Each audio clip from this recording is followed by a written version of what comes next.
Welcome, Joseph Kendo here. Resident Evil has been widely known for its arsenal of weaponry, provided to help the player face their fears to survive. With so many weapons appearing in each game, what may not cross a lot of players' minds is that some of them are bound for the cutting room floor. That could mean they appeared in pre-release demos, trailers, or even within the retail game's files but are otherwise inaccessible to the player. So, with that said, here are 10 weapons that didn't make the cut in Resident Evil. Number 10. Leon's Sig Sauer P226. Quite a few people are familiar with one of the scrapped builds of Resident Evil 4, dubbed the Hookman version by the community. It could be noted that in the early trailers, the handgun we see Leon using is not his signature Silver Ghost from Resident Evil 4. Instead, we see Leon taking on otherworldly beings armed with the Sig Sauer P226 that's outfitted with a laser sight. This would have marked the handgun's first appearance in the Resident Evil series. Instead, it was formally introduced for the first time in Resident Evil 5. While virtually nothing is known about the handgun in 3.5, we can assume it would have been Leon's starting weapon based on the Hookman trailers and the gameplay that was shown at E3 2003. There we see Leon traversing mysterious locations and using it to defend himself from haunted dolls and the infamous Hookman. Sadly, the P226 seen in 3.5 didn't make the cut, and was seemingly scrapped with that entire project, both never to be seen again. Number 9. Chris's Custom 1911. Chris's 1911 was only ever featured in the second trailer for Resident Evil 5, shown at E3 2007. While this wouldn't have been the first appearance of the 1911 platform in the franchise, this would have been the first time we'd ever seen one in the hands of our hero, Chris Redfield.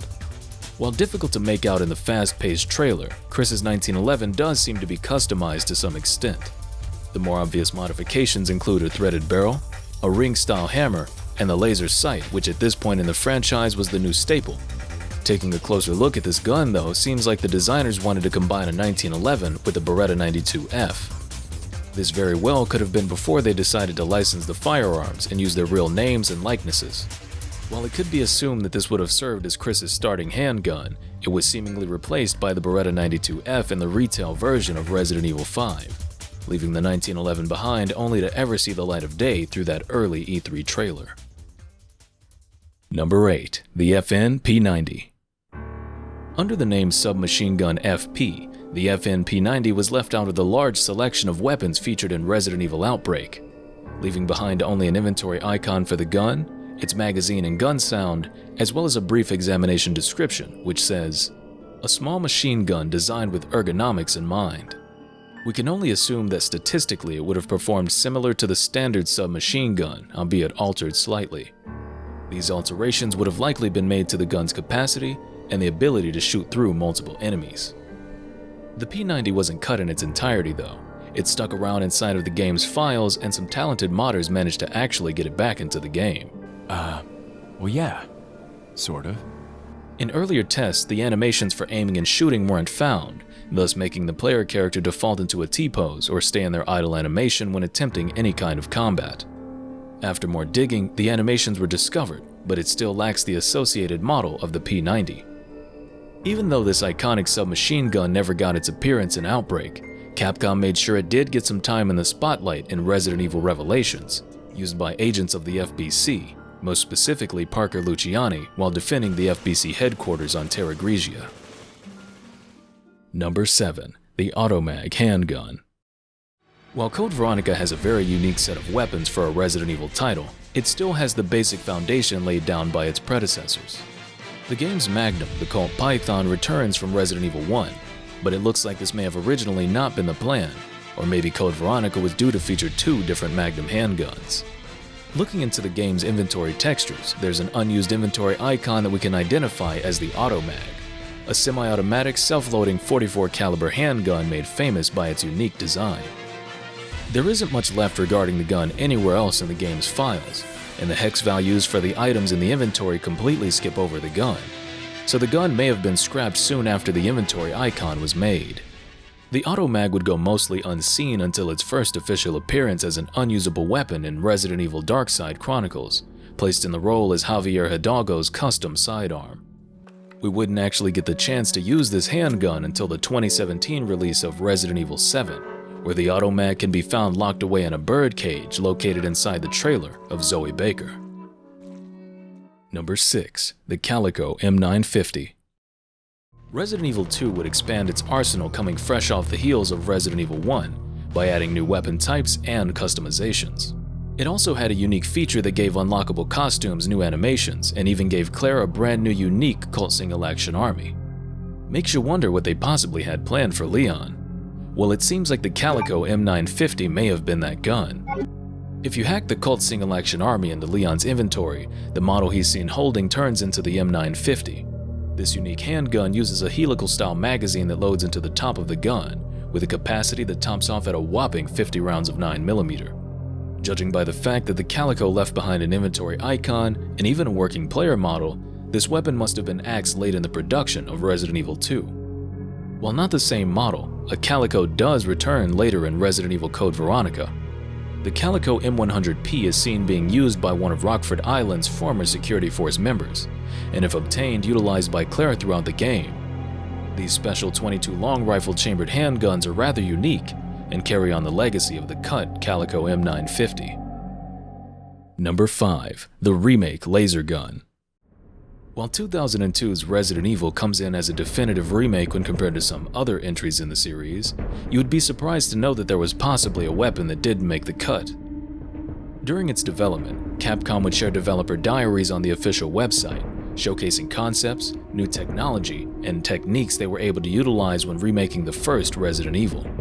One of these short videos featured a laser gun wielded by Chris Redfield in several areas of the game. While we're not 100% certain this was meant to be an actual weapon, we can assume that it was a developer weapon used to test the particle and lighting effects, as well as the stage's collision in different areas on the fly.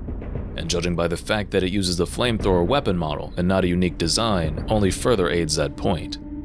While the laser gun would have been a bit out of place in the remake, it still would have been a unique and welcome unlockable. Perhaps this idea was reconceptualized as the PRL-412 laser cannon that was added to the PlayStation 2 release of Resident Evil 4. Number 4. The Smith & Wesson 500. The Outbreak series has the most versatile set of weapons to ever appear in the Resident Evil games, ranging from common household items to machine guns and, of course, anti-tank rocket launchers. Advertising for the game would leave fans with many released images, and through these images we get to see the progress being made to the then titled Resident Evil Online. In one of these images we can see a large stainless steel revolver with black grips that doesn't quite look like the two we have in the final game. Comparing this revolver directly to the Chief Special in the M29, we can see that the gun doesn't quite match either silhouette.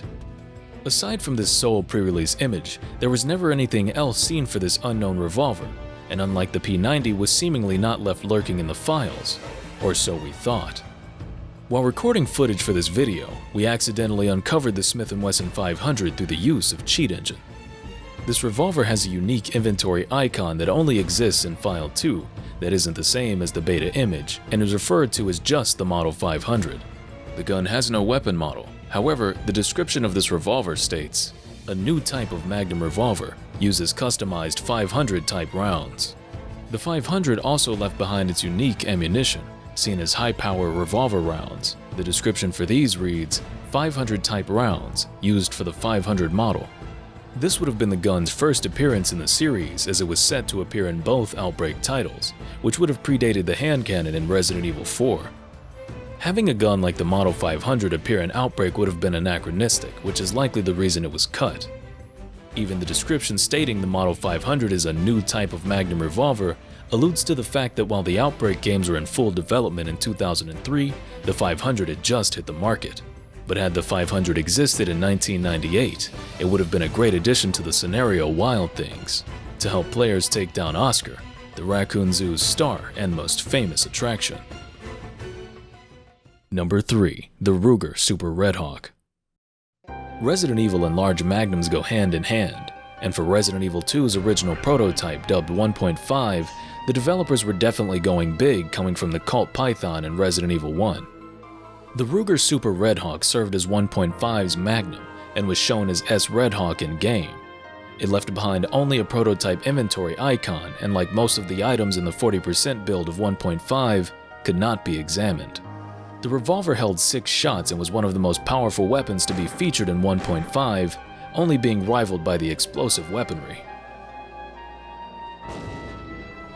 Much like the Desert Eagle that succeeded it in retail Resident Evil 2, the Super Redhawk could one-shot most standard zombies with a satisfying headshot, but could possibly need a few extra shots on tougher foes.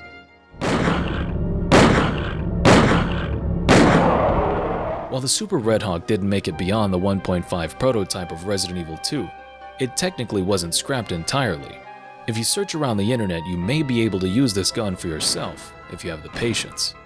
Hopefully one day Capcom will use the Super Redhawk in a future game, because we think the revolver is extremely aesthetic and believe it would and still could fit right into any Resident Evil title. Number 2. Resident Evil Zero's weapon upgrades. While not technically a cut gun per se, these parts can be used to upgrade your weapons to help survive the horrors you may encounter throughout Resident Evil Zero. There were originally plans to have custom parts available for some of the other weapons, which can only be seen by using hacks in the trial version of Resident Evil Zero. While these parts mostly exist as only inventory icons, it still gives us a peek into what was planned for these weapons. Starting with the handguns, most players have used the scope to upgrade either Billy's or Rebecca's handguns, but there were plans to include a suppressor as well. The suppressor is called Handgun Parts B, and can be combined with either handgun, changing the icon to match. When examining the suppressor, its description translated reads as, "It's a silencer that has the effect of reducing shooting noise." As you can see, no examine model exists, defaulting to the lighter fluid model, which will be a recurring theme. And it crashes the game when trying to equip either handgun with it attached and leaving the inventory. How this silencer would have affected gameplay is quite curious. Moving on to the Magnum, we can see that the gun would get a brand new slide kit aptly named Magnum Parts. This upgrade features a longer barrel and a slide that has a vented rib across the top. When examining these Magnum parts, the description reads, "Extend the Magnum barrel to 10 inches. Just like the previous suppressor, these custom parts can be combined with the Magnum, only changing the icon yet again. When examining the customized Magnum, it says, 44 Auto is equipped with a long barrel to further improve destructive power. Stable shooting is possible without fear of malfunction." We're sure this upgrade would have massively increased the Magnum's damage, maybe making it stronger than its revolver counterpart, and possibly even making follow-up shots take less time. This gun also crashes the game when attempting to equip it. For the shotgun, these custom parts would replace its traditional stock with a pistol grip and a new shortened stock, as well as a brand new longer vent-ribbed barrel and extended magazine tube, which most likely would have increased the gun's capacity and increased the damage output as well. The examination of the custom parts for the shotgun reads, "Extend the barrel while shortening the total length of the shotgun." These upgrades don't have an examinable model, much like the previous parts, and the shotgun doesn't get a new inventory icon showing off the customized gun when combined. The shotgun is, however, one of the only few weapons in the trial that can be equipped without crashing the game. It does have an unfinished model that can be seen in the hands of either character, however lacking textures and almost all relevant animations. And lastly, the submachine gun. While it doesn't have any external modifications, the ammunition percentage turns from green to red, indicating the submachine gun's upgrade was ammunition related, and like the other weapons with red ammo counts, would possibly have been incendiary. Number 1. The Ruger KP94. In later advertisements of Resident Evil 4, long after the Castle and Hookman versions of the game were scrapped in favor of the game we all know and love, a keen eye will have realized that Leon's handgun is not the Silver Ghost just yet. Instead, it was the Ruger KP94 for most of retail RE4's development. The Ruger was being used in trailers, promotional images, and even made its way into the trial versions of the game. And it's within these trials that we get to see the progression of Resident Evil 4, as well as the progression of the gun itself. Resident Evil 4 originally had an inventory that resembled those of classic Resident Evil games, and with that we can see the old inventory icon for the KP94. In a later version of the trial, the attaché case inventory system we've all become familiar with makes its first appearance, and we get to see the new 3D model used for the gun inside the case. If we examine this firearm in the US version of the demo, the description reads, "Fires 9mm rounds. A magazine holds 10 rounds. equipped with a laser sight. In the Japanese trial, the description is different, stating, "Standard 9mm handgun made in the United States." Taking a closer look at the KP94's examined model extracted from the trial, we can learn a bit more about the gun. This model features a threaded barrel, a rail fixed to the frame, and the laser module attached to said rail. The threaded barrel and rail are non-standard to the KP94, which means Leon's gun was customized at some point, but even with those new modifications, Leon seems to have forgotten to disengage his safety, which is a running theme on all of the models of the gun, from the examined model to the attaché case model, and even the player model that Leon uses during gameplay. When compared to the Silver Ghost of retail, the KP94 shares almost everything, from performance, usage in cutscenes, and even sound effects. Although in the early trial edition, the KP94 uses the handgun sound recycled from the 2002 Resident Evil remake. The Ruger was also Leon's third starting handgun before Capcom had settled on the fourth and final gun. Inevitably, the KP94 was cut from the game when it was officially replaced with the Silver Ghost as Leon's starting sidearm. Even though there's no way to use or access the KP94 in the retail version, the gun did leave its mark within the game. If you happen to visit a few of the merchant stands, the peculiar handguns on sale are what's left of the KP94's old model with the new texture applied. There's also one that decorates the wall of the merchant's shooting range. So, that's it for 10 weapons to be cut from the Resident Evil series. Be sure to check out the KendoGunShop Instagram page at kendo.gunshop. If you'd like to help the KendoGunShop expand its business past Raccoon City, share the video with your friends to help spread the word, or feel free to leave us a tip over at our Patreon, link in the description. Make sure to leave us a comment on what guns from the series you'd like to see a video on next, and don't forget to come back and visit us at the gun shop for more content about the firearms of Resident Evil.